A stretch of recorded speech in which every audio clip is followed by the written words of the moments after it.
I think investigative journalism is vital to the function of a healthy constitutional republic.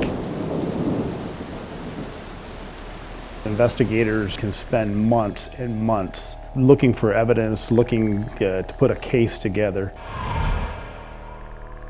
Sometimes an investigation that seems to have failed actually succeeded because of the victims who were saved from any future offenses.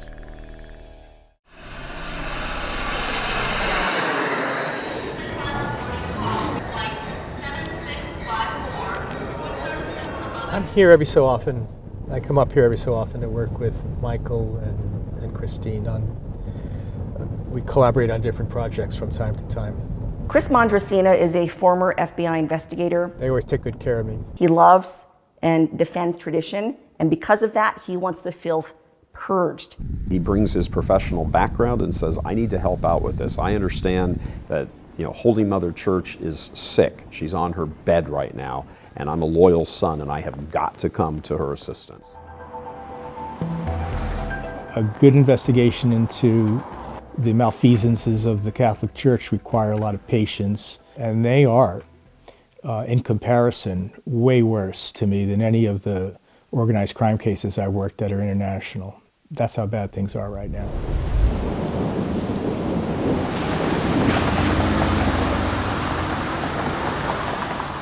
I had fled Chicago, between Lori Lightfoot and the rest of the crazy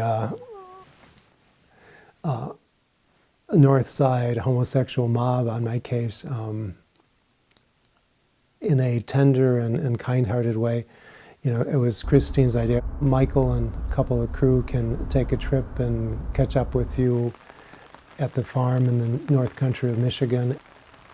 If anything, it was that interview on that day showed between both of them their kindness and compassion, having a conversation to talk about the evil that had just played out in my life in the priesthood.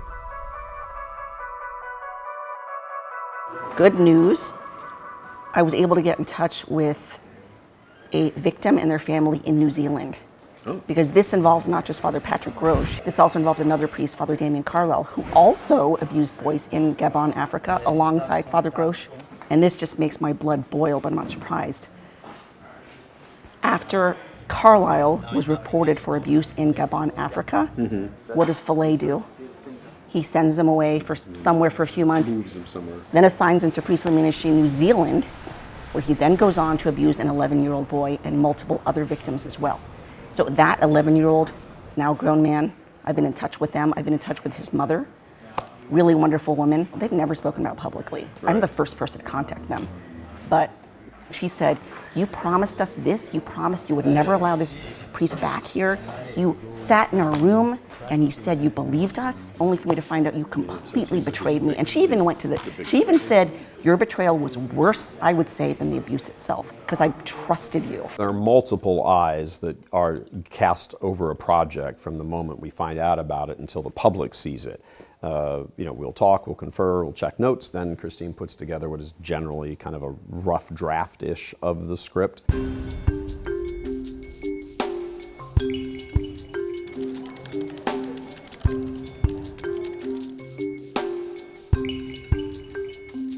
The script writing is a rather complicated process. Some scripts are more complicated than others. Some scripts are easier than others. So I have to approach each script differently. This script on the Wyoming Carmelites that I'm working on, this is the AV script, which is the audio visual. It's the blueprint for the editor, Andy Vance, to kind of bring my script to life on screen. I'll ask questions. I'll be the devil's advocate and say, well, how do we know this? And who's the source with that? And how do we know what he's saying there is true? That sort of thing. So it goes through the first real vetting as in script form with me. Then after that, it's off to the attorney. If we expose ourselves to getting sued, if we expose ourselves to legal action, well, I got to pay my lawyer. And you know what? Lawyers are expensive. And I got to pay my lawyer out of money that is donated to us, not to pay lawyers. That's a critical point. Nobody pays us to get involved in legal challenges. Sometimes that comes and we regret it, but we want to reduce our exposure to it so we can be good stewards of the money that we've been given. We are visual and audible creatures. We're attracted to things. The embezzlement started at St. Francis Xavier Cabrini Parish on Roosevelt Island. Just because you have the truth and the right messaging doesn't mean that you can have poor video and poor audio. Decades passed. Now an adult, You got to make it look and sound good so that it helps carry that important message. reported him to the SSPX. And so with Spotlight, we put a lot of man hours into the production of the show and make it look and sound as best as we can. The abuse continued even after François left Africa to study in France, one time when Gros visited his mother in Besançon.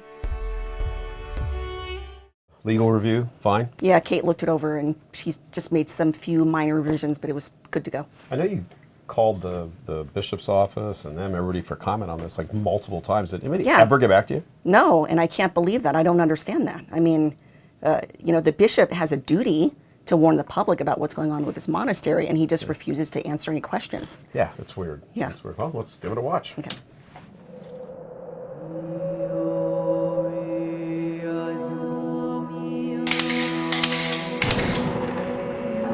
I look at it as the public, as the viewer, and I ask the questions. Well, that doesn't make sense to me. Because look, sometimes it's easy when your head's buried in something, you understand the connections. You have to stop and say, what about this? And so, but again, these things are, sort of the final 5 to 10%, maybe, if even that much. Nestled in the Rocky Mountains of northwestern Wyoming is a monastery that calls itself Carmelite, including the brutal 2005 beating of a counselor by 3 male residents. If you can find it, I'd put something of the date. Is that it? Oh, of this? No, of the video, yeah. Why does the priest have to go in with the nun? Why do they have to shower together anyway? But on top of that, and you asked these guys all these questions, you got no answer? Nothing, no. They know all about these allegations. They were shown them. There was a whole investigation into this. Yeah. That was disgusting. I need to shut up and do what I'm told. His words? His words. Shut up and do what you're told. Yeah. I'm just going to fix that. Okay, so question on that. All right, so it sounds a little bit rude, but the idea of like instilling obedience, particularly into a young guy, why would that be a problem? Or does it get into it more? It gets into it more. Okay. After pleading guilty to facilitating and lying about the use of steroids. He's an ex-con, and he's on the board of directors. Yeah. Augustine reports that it's... Yeah, very good. This is just the regular role. Yeah. Yeah, very good. Cool. Print, publish, air.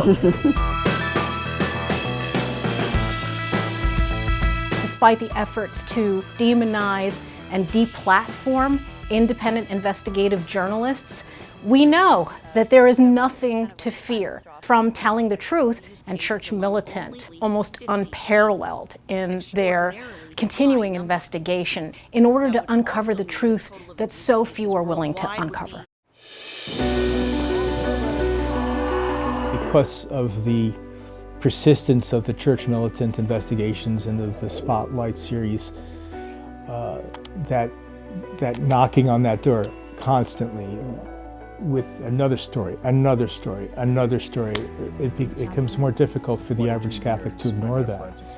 And I think that is a positive. I think they're having to deal with the truth. The impact of any type of investigation, especially those involving issues that Church Militant deals with, can just be extraordinary because they are the voice for those who won't speak for themselves or who can't speak for themselves.